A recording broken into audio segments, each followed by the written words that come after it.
Welcome to MSP Unplugged, episode number 9, Marketing Overwhelm. I'm your host, Jeff Halash. This is our live show where we discuss different ways to run your IT business, whether it's managed services, consulting, break fix, or anything in between. Let me introduce the co-hosts. We have Paco Lebron from ProdigyTeks. Paco, how you doing? I'm tired, Jeff. I'm very, very tired. Awesome, man. I'm going to pump you up. All right. And also joining us right next to him is Matt Rodela from TechMarketingEngine. Matt, how are you doing? I am not as tired and I'm doing pretty good. Awesome. Glad to have you. And also, last but not least, we have Ramey Bell from TechMarketingEngine. Ramey, how are you doing? Good. I'm the only one here that didn't exercise today. Very good. Actually, I didn't either. I just went to work and worked 12 hours. All right, so let's go ahead and start off the show with our normal segment of sharing a tip or story that we could learn from. And Paco, I'm going to shoot it to you. Yes. So tip I have for you all, which happened to me a couple of weeks ago, which was a drawn out and long convoluted story of cutting over my domain, ProdigyTeks.com, from one registrar to another. The reason why I did this was recently I switched from G Suite to Office 365. And about 9 years ago, I had purchased my domain through G Suite, but at the time, Google domains didn't exist. So they had a partnership between GoDaddy and another one called, I think, eNet. I can't remember who the second one was. So I purchased my domain through GoDaddy, but it was a special version of GoDaddy. So it was like a separate login. It was separate credentials. It wasn't really a real GoDaddy account. So since I moved over to Office 365, just to kind of keep everything clean and move everything away from G Suite, I went ahead and tried to move it over, but I was running into issues as to why I couldn't move it over from one GoDaddy account to the other. It turns out that the privacy disclaimer or the privacy Who is? Yes, thank you. The privacy who is was enabled on this domain. So in order for me to have transferred it, I needed to remove it according to the support. Once I removed that, it came on over and everything was great until I forgot to back up all my A records and everything of the sort. So I had to set up everything new. So all in all, back up your document, your settings and all that as you do a cutover like that. And second, if you have any problems running into trying to migrate domains, look into the privacy who is and see if that's enabled, because apparently that caused an issue for me to transfer it over, even though it was unlocked. Wow. Okay. Good tip. All right. And Ramey, what do you got for us today? How to unmute yourself. Good tip. Awesome, man. Thanks. And right. Matt, no, I'm just kidding. My tip is marketing related, obviously, to the show today, and it's a common thing that needs to be done with any method that you have in marketing, and that is to measure, and measure some more. And it doesn't have to be high tech. It could be simply as just asking the customer, "How did you hear about us?" or "Who recommended you to us?" And even not going high tech and writing on paper if that's what it takes to get that information, because that information, as we'll learn today in the podcast, is essential. And a tip I have along with that is I asked the customer how they heard about us. It was somebody that came. Well, it was a bank. They recommended us after we got a fake Microsoft call on our computer, and so. Guess what? I went to all the banks in town and left a set of cards so we get more referrals from them just by asking. Nice. Very good. Yeah, great way to get your name out there. All right. And Matt, what do you got for us this week? So coming from the web developer world, there's been a lot of talk and a lot of lawsuits going on around accessibility. And so that's something that if you do websites for clients as part of your business, or you have a website, it's something to look into. Basically, making sure that your website can be read by people with disabilities, like either, people who are blind, use a screen reader that reads out what your website has on it, or people who have low visibility vision, like they can't see contrast too well, or they can't see small writing.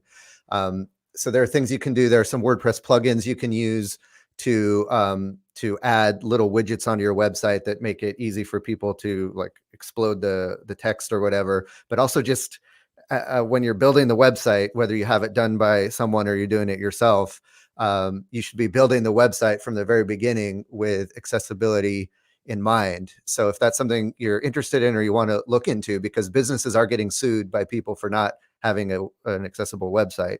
So to kind of just read up on some of the things you need to be looking at for your website to be accessible. It's a thing called WCAG.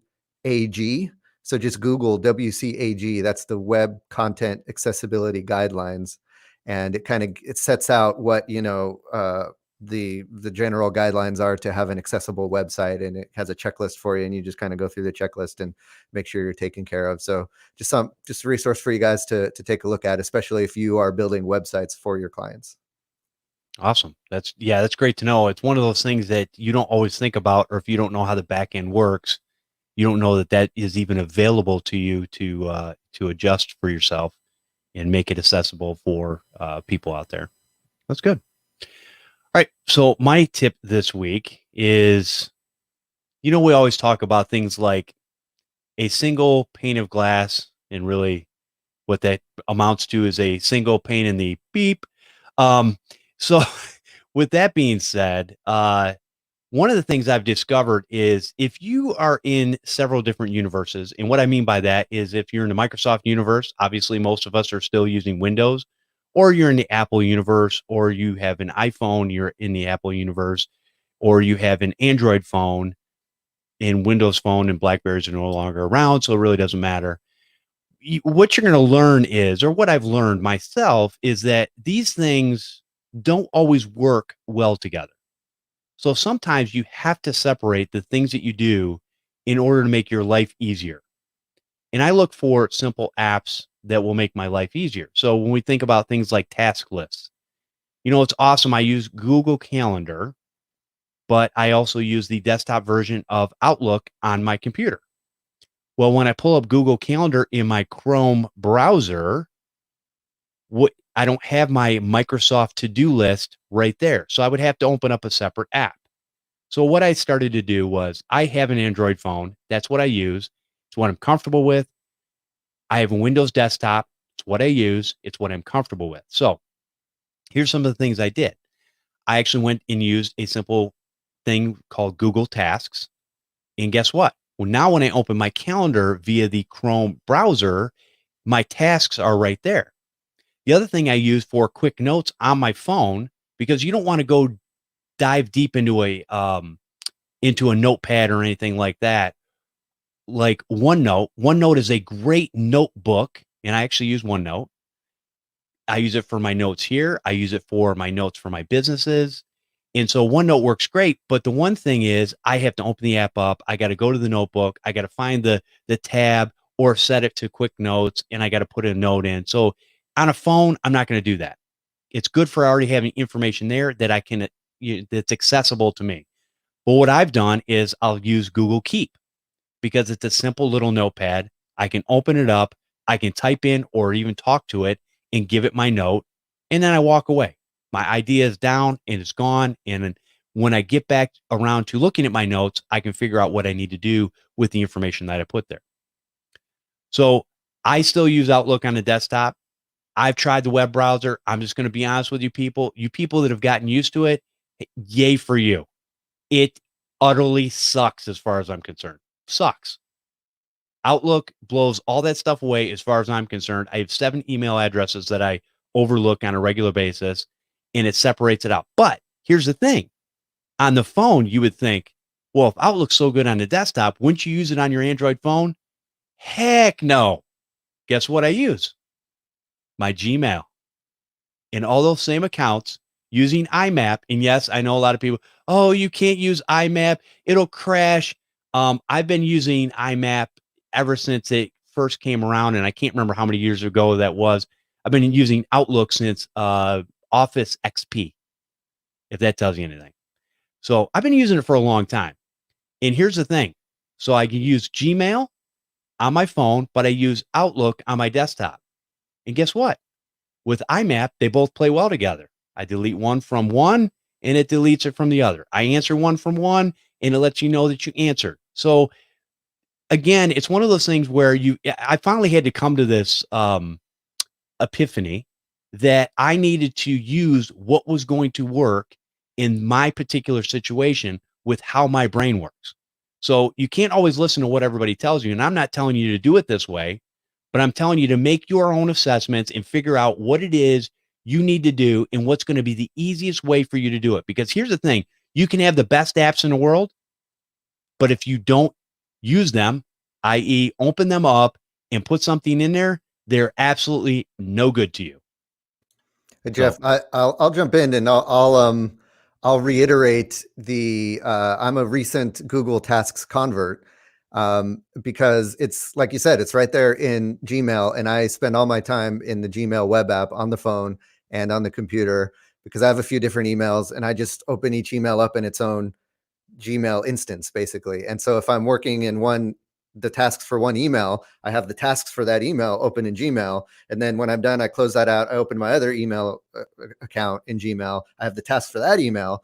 And then it's real easy. You can add them to your calendar real quickly. You can create a mail, take an email you got and turn that into a task. And it's just right there. And and I had the same thing like you. I was using Evernote and a couple other note apps, and I would forget to open it up, or I would just, it'd be the separate app that was so hard to get to. So now having it there in the one window has worked beautifully for me as well. Awesome. Glad to know that. And also Kyle Kenyon is asking a question, and he says, curious what version of Office you're on, Jeff, and if you're using the Gmail connector for Outlook. And so I just saw the Gmail connector for Outlook. Number one, I am using Office 365. So whatever the latest version is, I think it's 2019 at this point. I've been using it for the last couple of years and it works fine. I used to use the standalone Office Pro or whatever it was called, and I would just get it every 3 years and until a new one came out. But now Office 365 just works all the time. I'm not using a Gmail connector because I actually went into my Outlook. I have an Outlook account for my Microsoft accounts. Long story. I don't really use it, but it's just there as my login for Microsoft.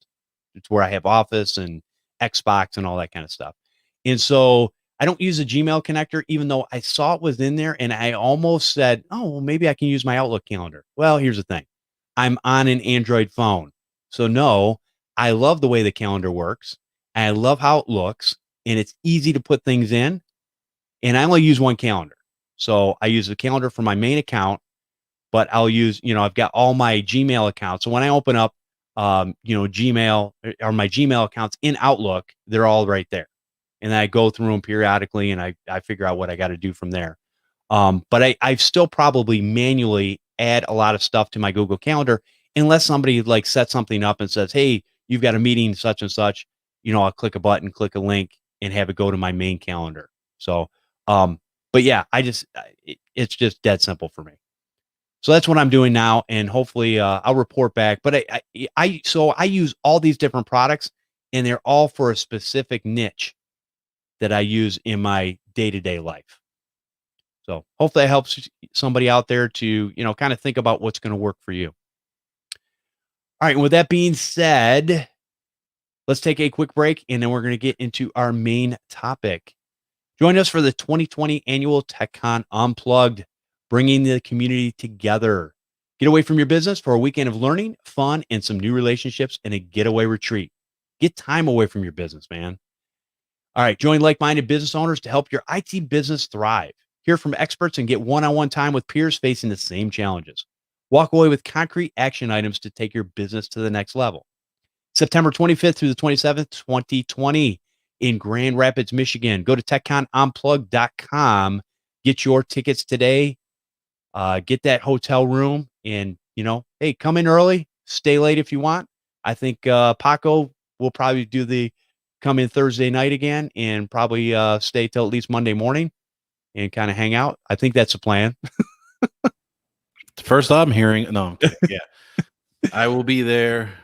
Matt and Ramey will be there. I think Jeff's going to be there. I'm not sure, but yeah, it's going to be a good time. We'll be there. Yeah, we'll see. I might leave it all to you since you did such a good job on the show a couple weeks ago. I think I might just go, hey, Paco, it's all you, man. Oh, man. All right. Anyways, TechConUnplugged.com. Go get your tickets today. We are in the website is being updated as we speak. Matt is doing that for us. And so we are going to have some great sponsors coming on, and we're looking at some new ones this year, which we think everybody will be excited about. We also have some ones that are coming back, and they're going to be talking about different things than they talked about last year. So it's going to be a great time. It's going to be a great time to hang out with friends and get out of your business and just, maybe talk shop a little bit, but in a relaxed environment where you're not putting out fires. All right. Our main topic, how to overcome marketing overwhelm. I want to go to actually Matt or Ramey, either one, whoever wants to start off. You guys go ahead and kick it off, and let's talk about how to overcome marketing overwhelm, because this is probably a topic that a lot of people can relate to on a regular basis. Well, there goes question one for you guys.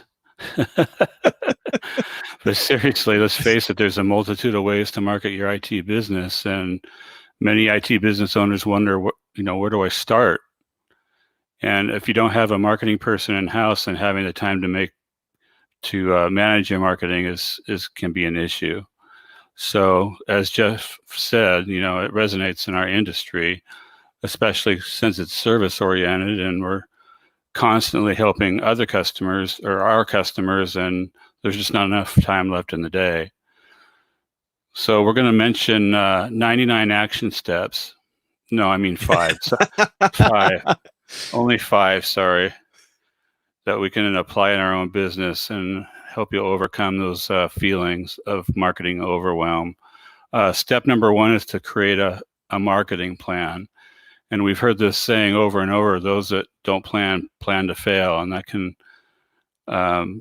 really be said in this context.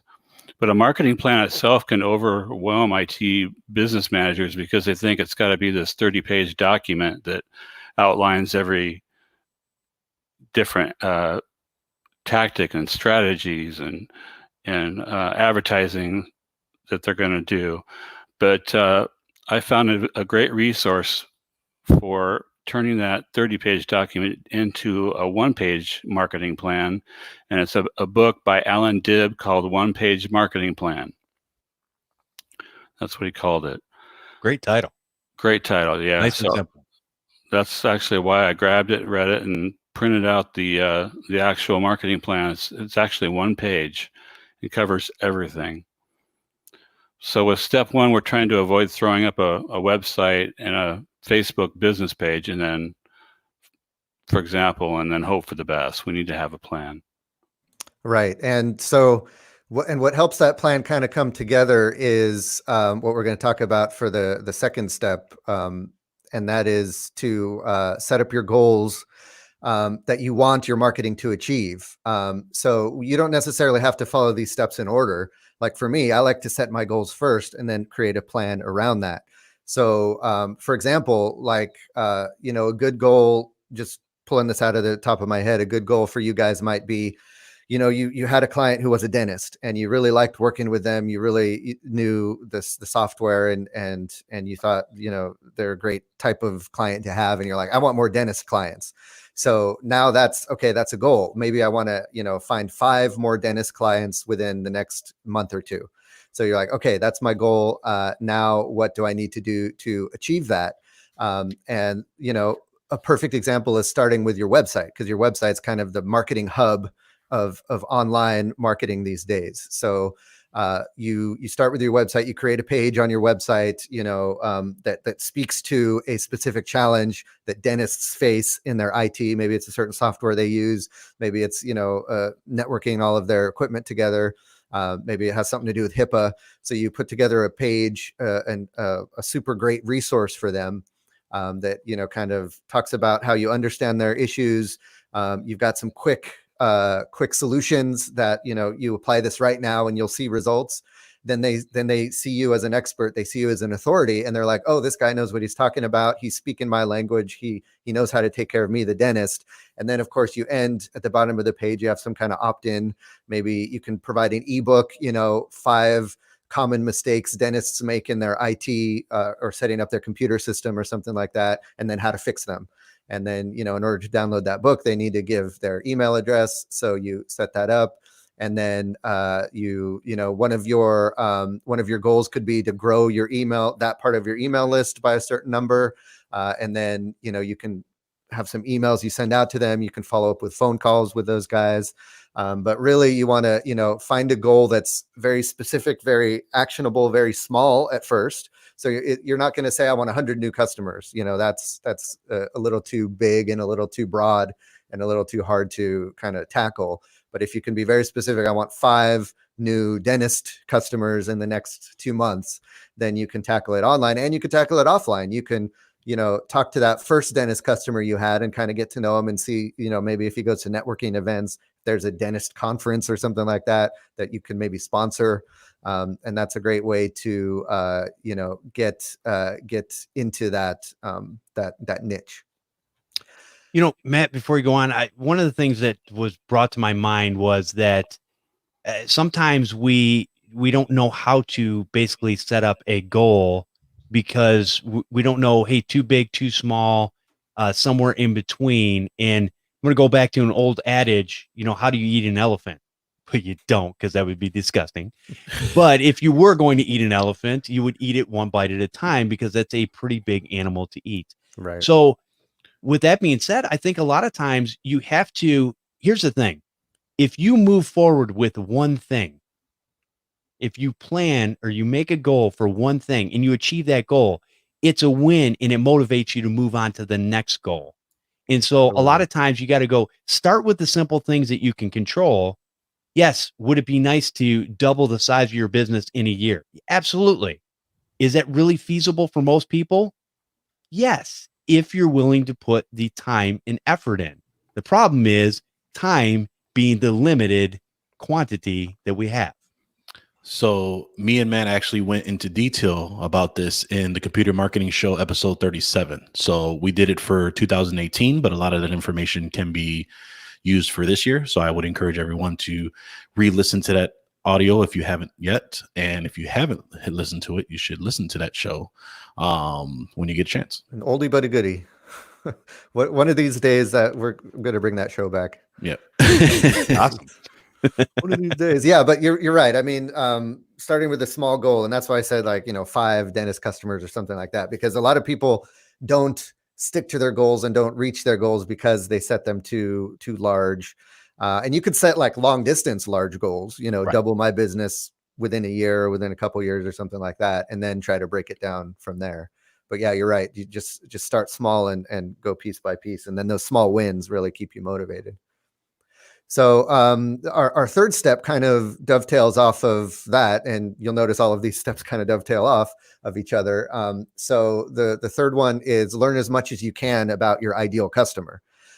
So we're kind of going the reverse order. So you want to learn as much as you can about your ideal customer, create goals around getting more of those customers, and then create a larger marketing plan to get more of those ideal customers.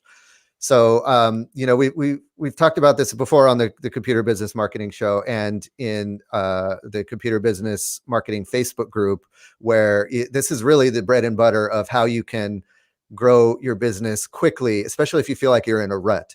Like, I don't like working with my clients, or I'm not getting any more clients. The word of mouth has worked up to a point, but I really want to take it to that next level so I can get a storefront, or I can, go on that vacation I've been wanting to go on. And in order to do that, you really want to focus in on an ideal customer and be the best person to serve that ideal customer. So what I like to do is look at a customer I've had in the past that I really enjoyed working with and use that as my customer avatar, and then learn more about them. So, what is the industry that they work in? If you're B2B, if you're doing, residential, then what is the personality of that customer? Where, what neighborhood are they in? What do they do for a job? Find more of those types of customers. If it's a business customer, ask, just in small talk, say, hey, is there any conferences for, what you do? Is there any way I can, it seems like I'm helping you, and I'd love to be able to help others like you. Is there any place I can go to sponsor or get my name out there? And just talk to them and find out, ways you can get the word out to other people like them. And then also in marketing, when you're creating that landing page on your website, when you're writing those email campaigns that you're going to send out, always have that ideal customer in your head, that person that you've worked with before. And as you're writing your email, and I like to do it like if I'm writing a one-on-one email to that person, I'm like, hey, Bob, if his name is Bob, hey, dentist Bob. Something I've heard a lot of dentists say is that they really struggle with finding a reliable Wi-Fi for their patients or whatever. And then you talk as if you're talking to Bob, and then you go and you actually write it out in the email. And then when you're done with the email, you go back, remove Bob, and then just put like the, whatever MailChimp has where it fills in the name of the person automatically. And that way, you're writing to Bob, but you're probably also writing to every dentist or most dentists, because most of them can probably relate to what Bob's going through. So it's two things you do with that. You focus on where your ideal customer hangs out, and then you focus all your marketing on speaking to that ideal customer. Very good. Then Ramey, I think you got step 4. Step 4 is, now that you've done or thought about what Matt was talking about, and that ideal customer, is think about the ideal ways in which you want to reach that customer. And one way of not being overwhelmed by the many, many, many ways that you can market or advertise to that potential customer is to split them in half under 2 separate headings. One, if you're taking notes, on the left-hand side, it's inbound marketing or pull marketing, where you're pulling customers in through those types of methods. And we'll talk about the methods that we're referring to here in a moment. And then the other side is outbound marketing, where you're pushing your message out to your ideal customer. And under inbound marketing, we have blogging, social media, for example, SEO, webinars, video has become more popular, ebooks. And of those, Matt, what do you tend to like? Yeah, I mean, I like inbound marketing to begin with, just in general, because I'm a bit of an introvert, so I'm not comfortable, being a salesman and going out and saying, hey, you got to use my thing. It's the best thing in the world. Come try it out. Cold calling, cold anything is not my jam. What I like to do instead is put helpful information out into the world. And by doing that, I just naturally attract the type of person who would be interested in that info, the type of person that info helps. And then they eventually, want to know more. So they'll fill out my form, or they'll listen to my podcast, or they'll follow my blog or whatever, sign up for the newsletter. And then they get into my ecosystem, where I continue to give them content. And then they eventually learn about my services, and then they'll be more likely to use my services because they know, like, and trust me. I started the TechMarketingEngine goes way back to when I started Your Friendly Neighborhood Computer Guy, which was a blog that I was writing about my experiences starting a computer business. And I would just blog about, choosing my business name. I'd blog about, how to get my business established and get my repair kit together, and all of the basic things to start a business. And I just started, building up followers of people who were maybe 1 or 2 steps behind me. So, when I'd been running my business for a year, there were other people who were just starting their business, and they're like, oh, he's already got a business that's running well. Let me kind of follow in his footsteps. And so that's how blogging has helped me. And I think blogging is really effective if you can be super useful and super transparent. So a great example of blogging for the average IT person is to talk about, a case study of a customer you helped, and walk through everything you did to like maybe a big project, right, where you re-architected their network, and you talk about the challenges you faced, you talk about the different technologies you considered, and then why you chose the one you did, and then talk about setting it up, and then talk about the benefit that your customer received from doing all that stuff for them. And then other people are going to see that and they're going to be like, oh, that's interesting. We might need something similar. And then they'll just start following you. They'll start getting interested in you. And eventually, they'll try out your services if they need them. So I'm a big fan of inbound marketing because it's built my business to what it is today.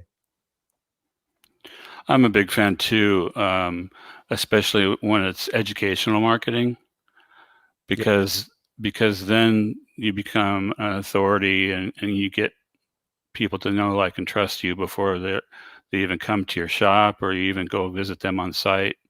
But there is one avenue that I like in outbound marketing, and we didn't list those yet. But again, that's the push marketing. Everybody's favorite is cold calling. That's funny. But there's direct mail, there's pay-per-click, flyers, brochures, trade shows, and email marketing. I like email marketing simply because the ROI is there. It's been consistently high over the many years. It helps you stay top of mind, and it's one more place to educate your prospects about your business because you can continue to email them over and over a certain amount of time.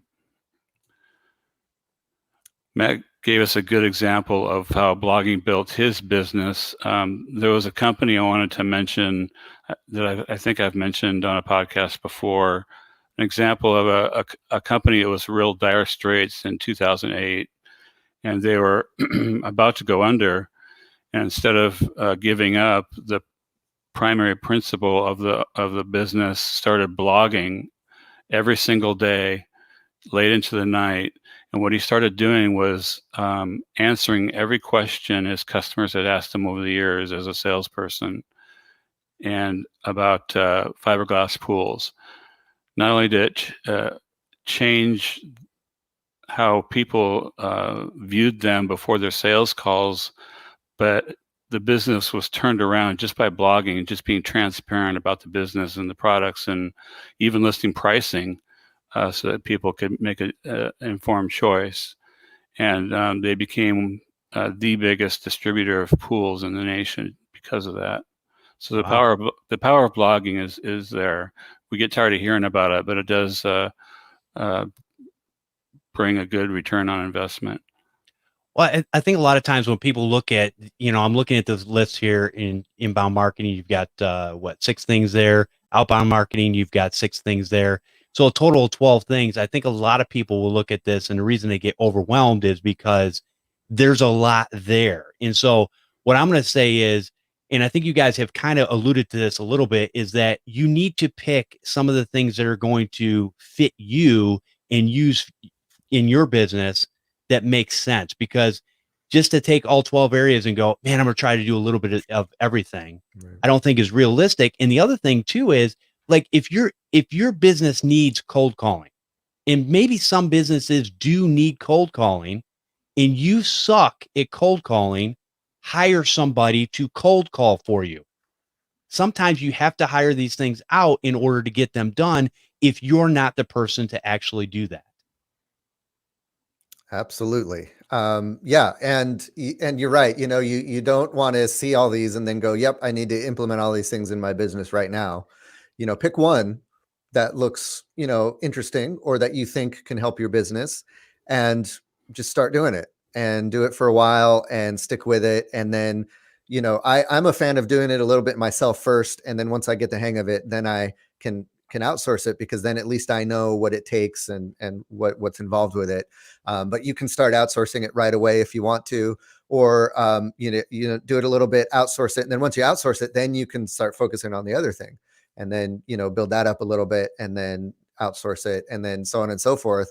Eventually you can get to a point, and a lot of major MSPs and bigger businesses get to a point where they have all of these things running for them. They blog, their blogs go to social media. They have SEO on their website. They're doing webinars for their target customers. They've got videos on YouTube of those webinars, or live videos that they're doing. They've created ebooks. They do cold calling, but you see those businesses and you're like, oh my God, I could never do all that stuff that they're doing.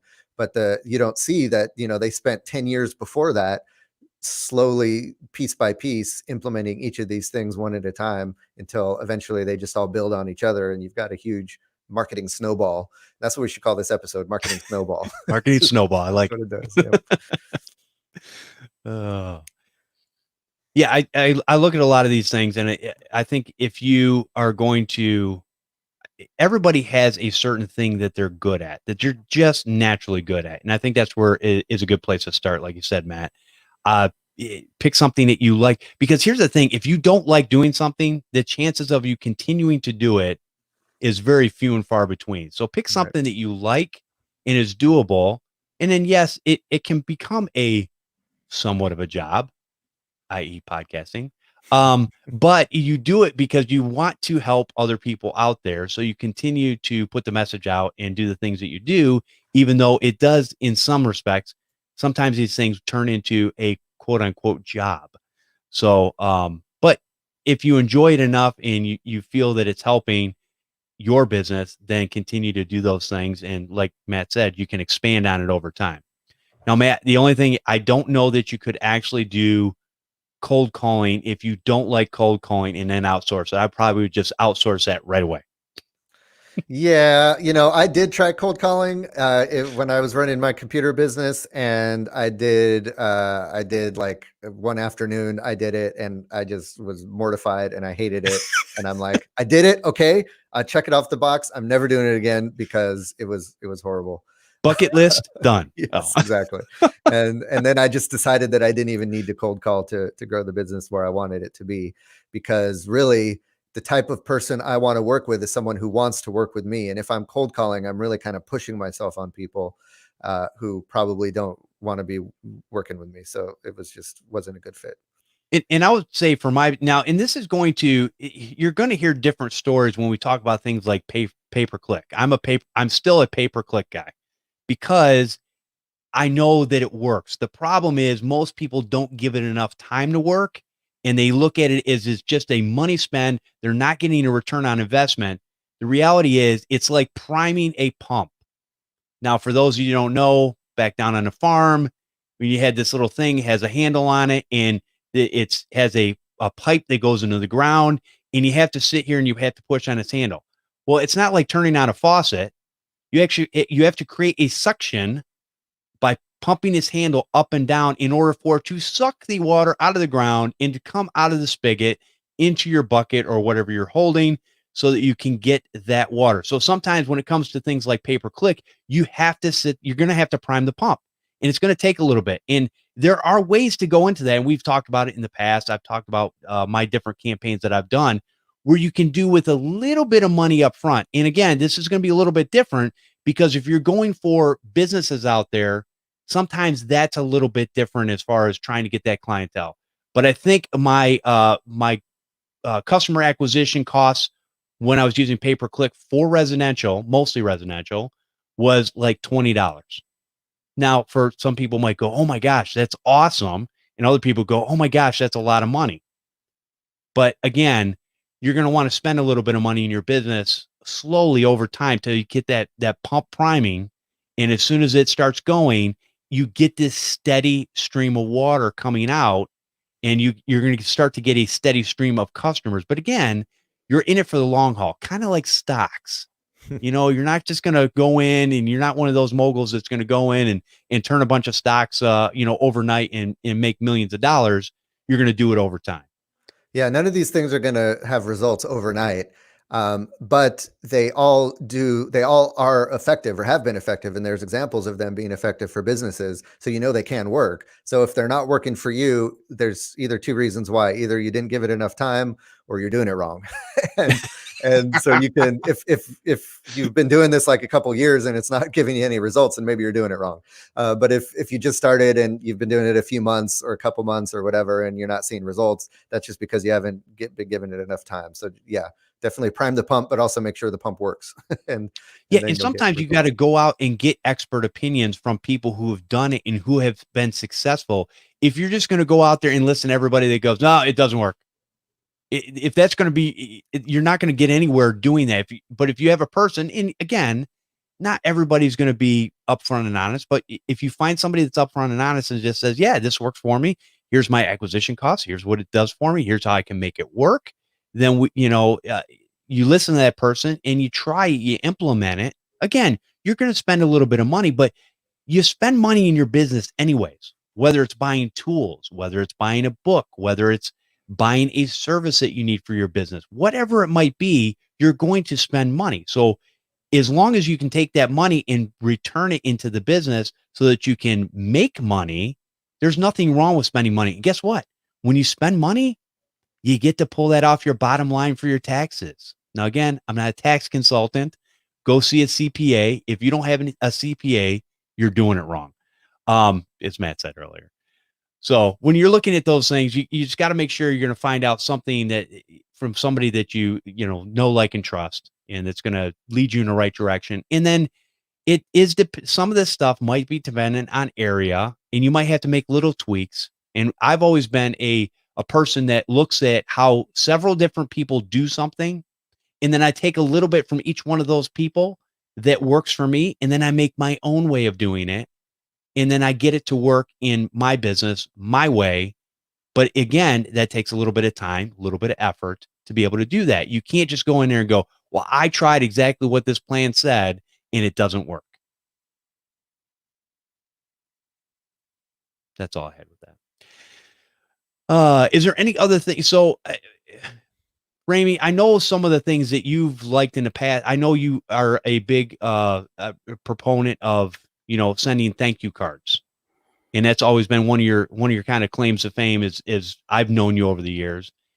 And that is a type of marketing, because I'll tell you what, there's a lot of people that when I've sent a card, there's a lot of people that have lost my business card, lost my phone number, whatever, lost my contact in their phone. And they go, I'm so thankful you sent this. And it might be a year later. It might be several months later, whatever. But when they get that card, all of a sudden it gives them a reminder, oh yeah, I need somebody to look at this.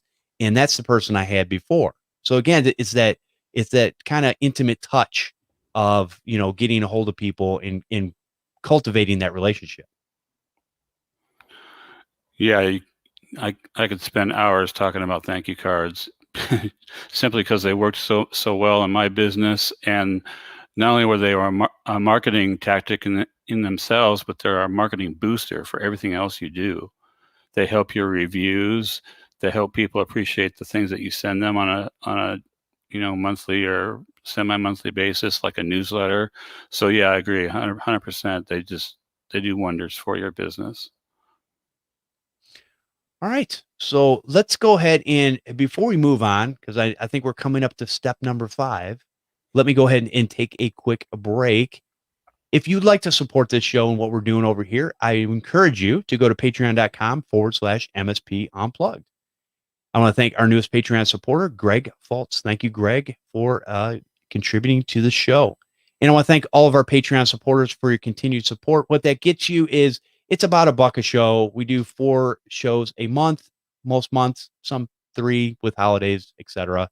And so for a Starbucks coffee, you can actually give to the show and grow kind of what we're doing here, help others, help keep the show alive, all that kind of stuff. And it also gets you into even though they don't call it this anymore, I'm still going to call it this, the super secret Facebook group. I think they call it a private group now, whatever. It's super secret because not everybody can get in. So by giving to the show, we offer this as a way to say thank you, and also a way for you to get information from other like-minded business owners that are doing what you do. And I'm always amazed. And even though I don't always have the answers, there are a lot of smart people in there that do have the answers. And there's always people that will step up and answer those questions when they're asked, no matter how new or maybe mundane or simple we think it is. We all started somewhere. And so we like those questions answered without being looked down upon. And that's one of the things we pride in this group.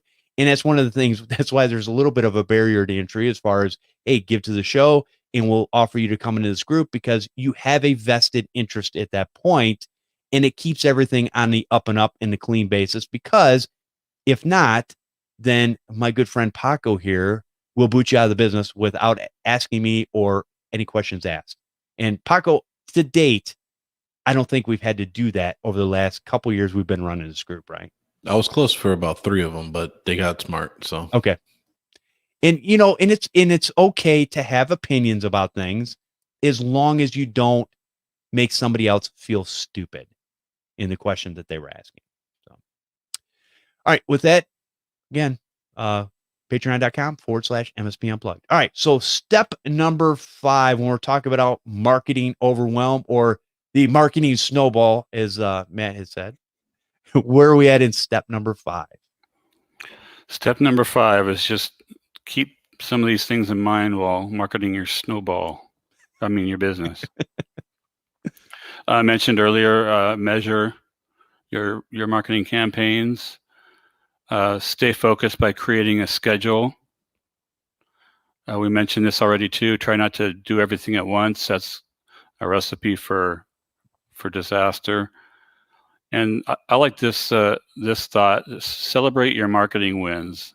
This does a lot for overcoming the overwhelm that you might have felt in the past, and it gives you a positive mindset moving forward. And then if you can't perform the marketing tasks that we discussed today yourself, then don't be afraid to ask someone for help, someone that's done what you're looking for. And Matt and I are always available for your question, and TechMarketingEngine is always ready to help whenever needed. And real quick, back to the schedule.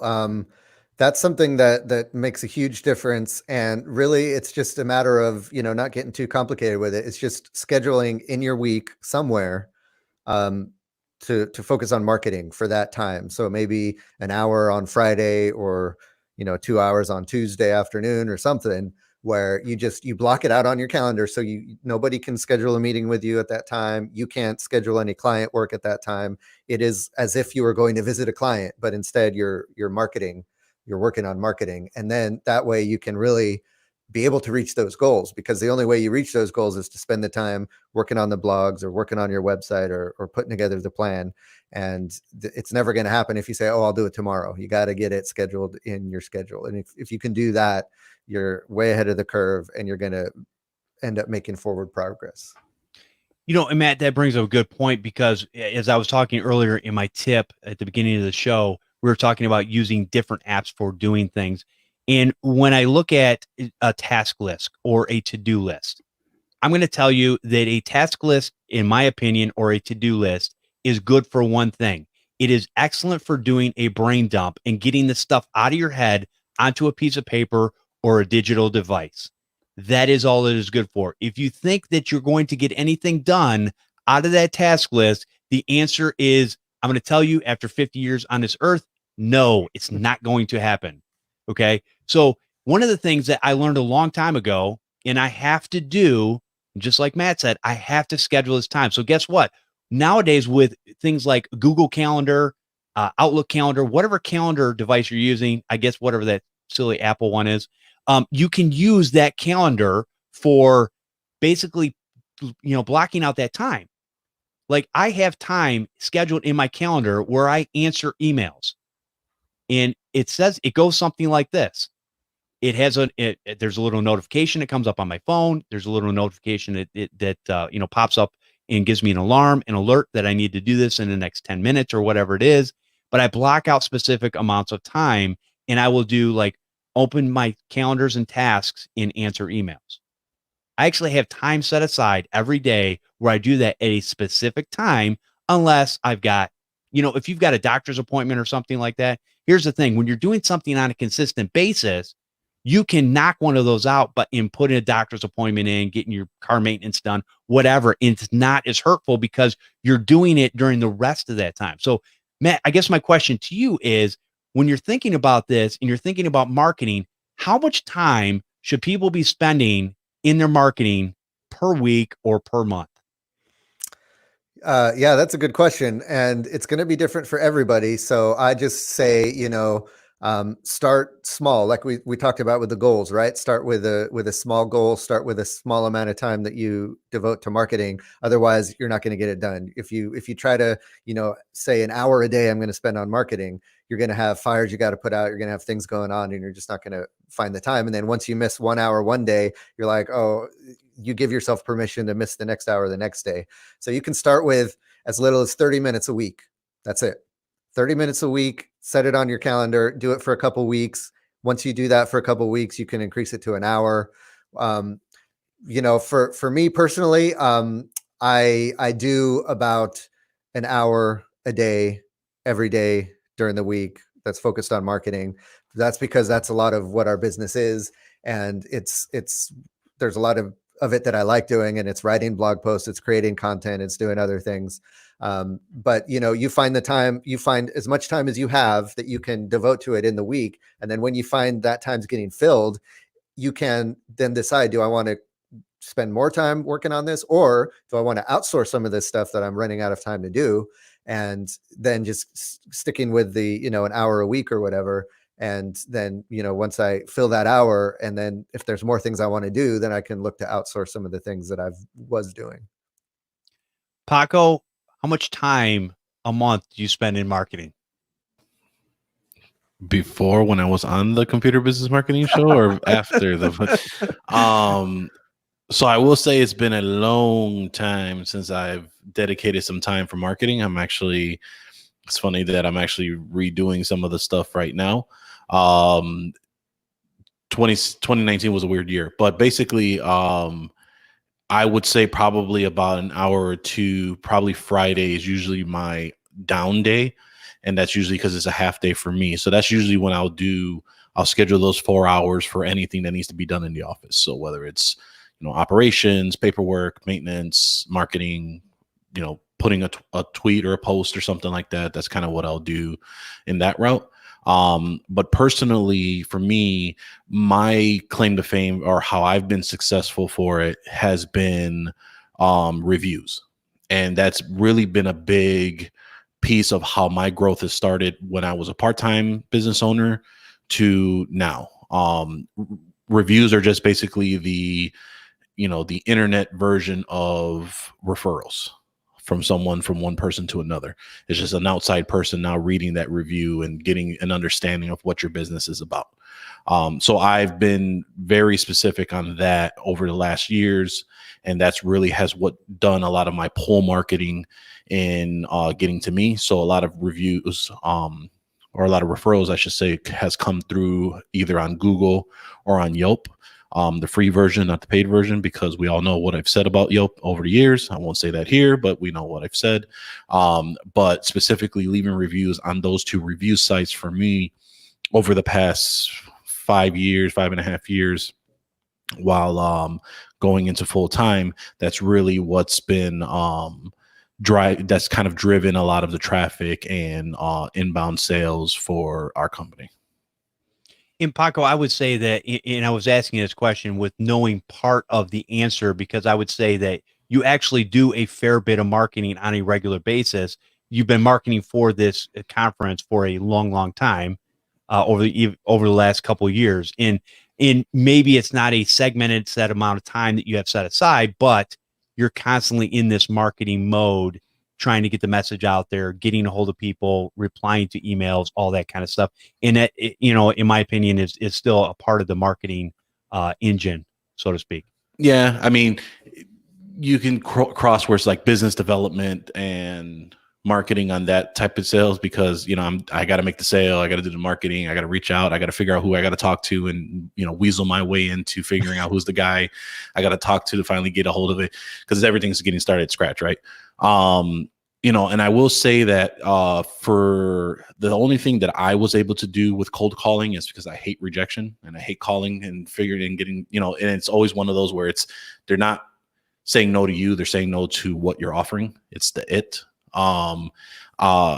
there was someone in 2 conferences ago that said that calling after hours and leaving voicemails has been pretty productive for them. And I know that me and Matt had someone on the show many years ago that used to use a product called Sly Broadcast, where you can record a message that is as personable as possible, and then they can go ahead and send it out to that number via voicemail, and it won't ring to them. So, and then they would just, follow up with an email or however the case may be. But that's really kind of where where I kind of would say, as far as the cold calling piece, for those that are looking to do it and would love to do it, but just don't have the money to pay up a cold calling service, that would be probably one of those things I would look into. Very good. And Ramey, if you had to say how much time do you spend marketing in your business a month, how much time would that be? 40%. 40%. Okay. And it now, is that scheduled time, or is that like, hey, when I have time? No, I don't schedule as religiously as I should, but I'm going to take Matt's tip to heart and just start putting it on the calendar, because it's too easy to just get going in another direction. I think the calendar is the only way that I've found that I will stick to getting something done. And I don't know if that is if there's a system out there that has said that. I've never read anything like that, but it's just the way my brain works, the way I work. It seems like that's the only way. If I've got a calendar and a notification that's dinging my stupid phone in my pocket, and don't get me wrong, here's the other thing too. When we talk about overwhelm in general, if you have every notification on your phone, stop it.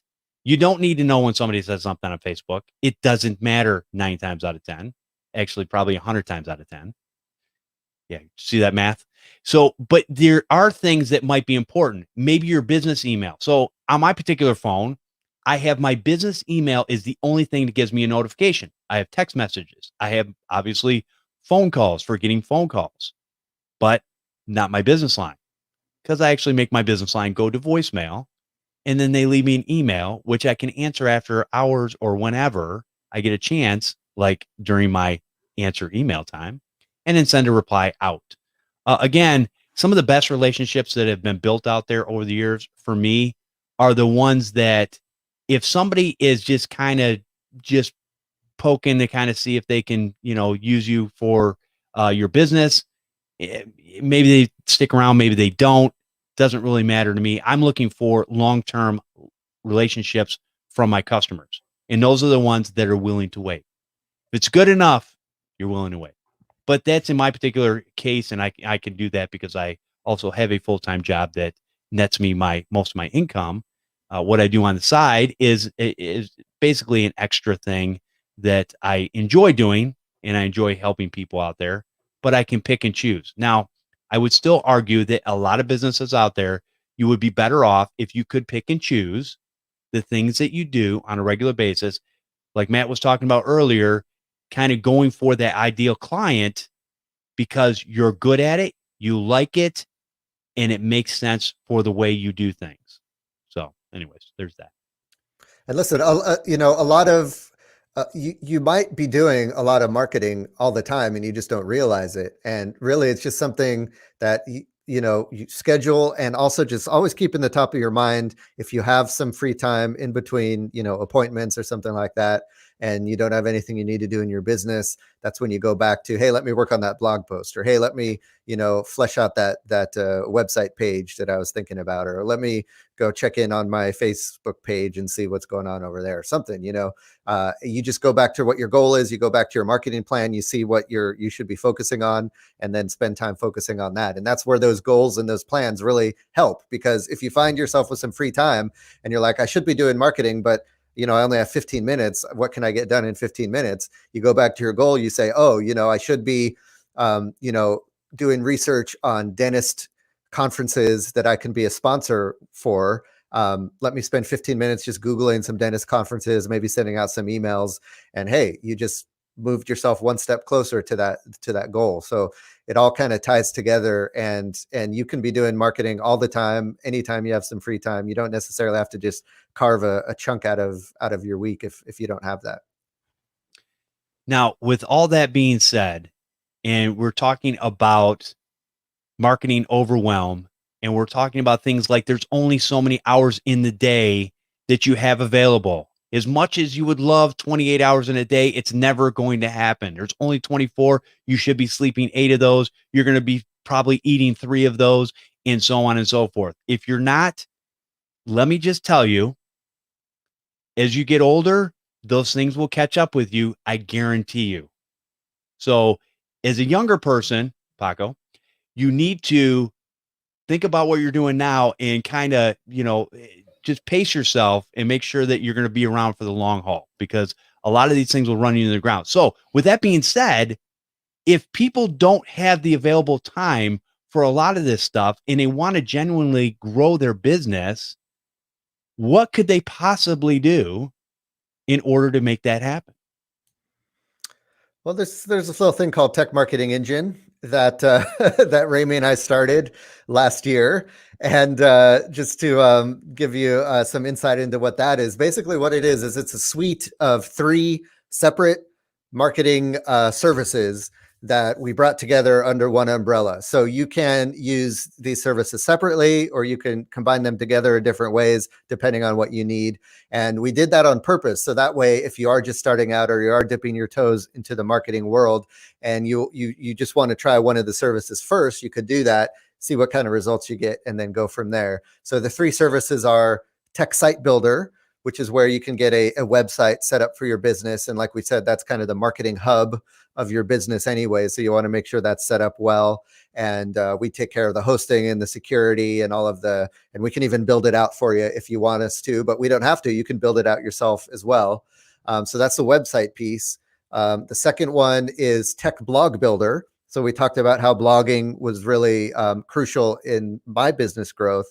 And we've seen it happen with other businesses as well. Just getting constant content out there is really hard. It takes a lot of time. And let's face it, computer technicians aren't always the best writers. So we've got a genius writer on staff who writes all the blog posts for our customers. And she does a great job of writing around, translating technical jargon into stuff that, the average customer is going to understand. So we do blog posts, we do social media posts, and we do kind of viral videos for our customers through Tech Blog Builder. And then the third service we have is TechReputation. That was the service that Ramey started.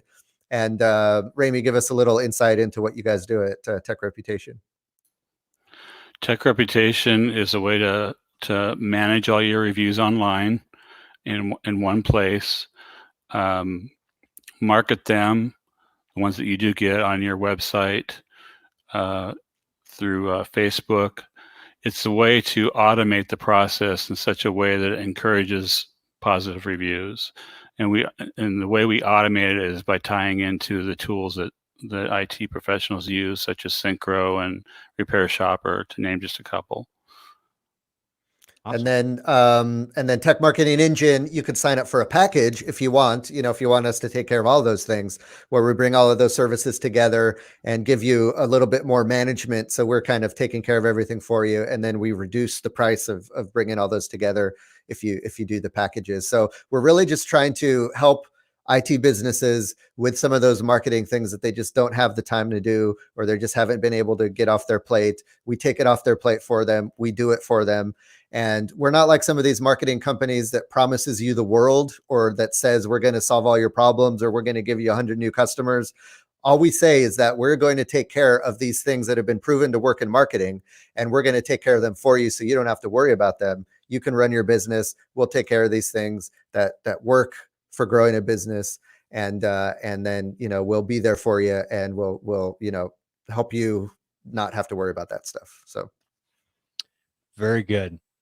And I think if you're, and I'll just speak for Tech Site Builder because it is a service that I use.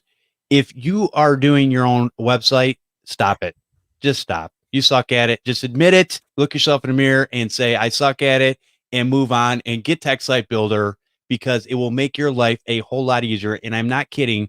I do not endorse things that I do not 100% believe in. And this is one of those things where I can tell you, and I was a part of the old original Tech Site Builder, Tech Site Builder 2, Tech Site Builder 3, and now just Tech Site Builder. So all 4 iterations I have had in my business and have been using since 2010, when the previous owner had owned it. And I'm going to tell you right now, when I moved over to Matt's Tech Site Builder from a WordPress regular HostGator hosted website that was put together with all this, simple one-page thing or whatever, and, some blog posts and whatnot, I'll tell you what, the SEO, the natural SEO went up without doing anything. Matter of fact, even without any marketing. Not to say you don't need to market, because you got to, again, you got to. Well, that is marketing.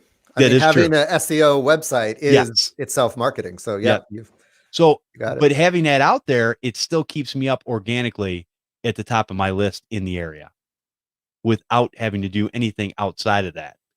And I did AdWords for years. And as a matter of fact, I probably am going to start AdWords up again. And I know somebody asked a question earlier, and I want to address this, and I don't have a specific answer. I think the ban, so to speak, has been lifted on the Google AdWords. I think there's certain things that you can't. I know that remote support was always something that was frowned upon, whether it was via things like Stripe for your payment systems and things like Google AdWords, because there were so many scam artists out there. But I think as long as you do it in a legitimate way, I'm starting to see different people who are saying that, yeah, their AdWords are basically coming back. I mean, we had to go through this little rough patch, and I don't know, Matt, it's probably been over the last year that they've really tried to do something to stop the scammers out there from being able to get a 1-800 number out there, or, remote into somebody's computer to help them out and cost them lots of money. Yeah, I mean, I'm not the best person to ask about AdWords, because it's not something I really have spent a lot of time doing. But I do know, just from hearing what people have been talking about, that they did kind of do a blanket ban on things like computer support and computer repair and those types of words in AdWords. And then they've been slowly letting kind of holding back the reins on those and letting people start using those words. At first, it was bigger trusted companies, and then started letting some of the little guys in there. But it is only certain words. I think certain keywords are still kind of banned, but you just have to find the right keywords to use or to focus on. And you should be fine, is what I'm hearing from other people. All right. Very good. MSSP is allowed. MSSPs. There you go. Oh gosh. Okay. Another stupid acronym. Anyways. Oh yeah. Well, Anyways. Yeah, I know. So, I think with that being said, where could people get a hold of you, Matt and Ramey, to get any information about TechMarketingEngine? So you can go to TechMarketingEngine.com. Very, very complicated, very hard to figure out. TechMarketingEngine.com. We have links to all of the individual services there. Each of those individual services, Tech Site Builder, Tech Blog Builder, and TechReputation, have their own blogs. So at Tech Site Builder, we write about stuff related to your website. Tech Blog Builder, we write about content marketing. And TechReputation, of course, we write about reviews and reputation and that kind of thing. So you can check out those, sign up for our newsletter through those websites. We also have the Facebook group. So if you're a Facebook person, go to Facebook, search for Computer Business Marketing. And that's the Computer Business Marketing group, where we just started doing this again, where we have daily posts with things like tips and questions that we ask you and stuff like that to get you thinking about marketing. So join that and get involved. And then you could reach us that way, or you could reach us via email. I'm Matt at TechMarketingEngine.com, and Ramey is Ramey at TechMarketingEngine.com. Very good. Ramey, any last words? He shared my email address. Well, it was great having you guys on the show today, and I appreciate you bringing all the information and hopefully helping people think about taking the marketing overwhelm out of their businesses and making it something that's a little bit easy to condense and chew a little bit and make it work for them. Enjoyed it. All right, Paco, if people want to find you, where could they go? They can go to this fine programming at 7:30 Eastern every Sunday live for MSP Unplugged. And you can catch us at TechCon Unplugged on September 25th to the 27th. One thing I did want to make sure I let everyone know, that I did mention that I was working with some airlines to get some discounted flights. Kind of the things that are going on right now, where travel is being really looked at with a microscope. My conversations kind of went silent for now, while they kind of address all that sort of deal. So if you are waiting for that to purchase your ticket, I was told by the one airline I was working with that basically if you do happen to book on that flight and we do work out this discount that's offered later on and you've booked your flight, that they will apply the discount to that flight. So we are still working on all that. We're not sure where it's going to happen right now. There's 2 airlines so far that I'm working with. United Airlines is one who we worked with before. The other one I haven't mentioned because I don't want to get anybody's hopes up high. But if you're holding off for that, purchase your ticket, purchase your flight, and then if the discount does come, they will apply it to the flight after the fact. So I did get their word on that. So, but yeah, if you are holding out, purchase your ticket. Don't hold off to wait for that discount. Awesome. And thank you for doing that. You can also hang out in the chat room over at youtube.com/MSP Unplugged. You can subscribe using your favorite podcatcher so you never miss an episode of this fine audio podcast. Thank you for subscribing to the show, and we'll see you next time on MSP Unplugged.